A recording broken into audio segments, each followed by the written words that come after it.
Streets in Graham tonight, angry at a local congressman for voting against certifying the election last week. WXI 12's Justin Schreier was there, and he has their message from Alamance County. These protesters are part of an organization called Occupy Graham. On Wednesday night, they marched to Representative Ted Budd's office to demand that he step down. In Alamance County, protesters from Occupy Graham wanted to make sure Representative Ted Budd heard them loud and clear.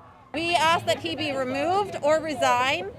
After the attack on the Capitol, he still decided to not certify President Biden's presidential nomination.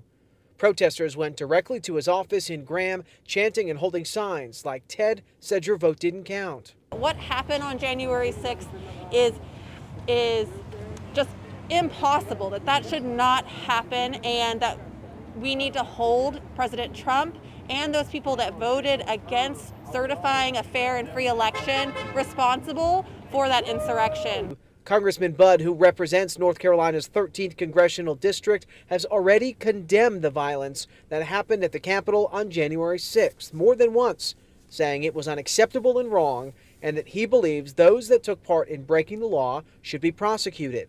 In responding to Occupy Graham's demand that he step down because he objected, he says in part, "People are welcome to express their opinion, but I'm going to continue standing for what I believe is right." Protesters also say they want to see others who voted against certifying President-elect Biden's win resign as well. Reverend and social activist Greg Drumright did not march, but joined protesters as they chanted on a sidewalk. Drumright says his message to them is to not give up. To stay the course, to stay on the wall, to fight the good fight of faith, to understand that though we're challenged, we're not defeated. And those folks say that they will continue to protest for the foreseeable future to make sure that their voices are heard. In Graham, Justin Schreier, WXII 12 News. Thank you, Justin.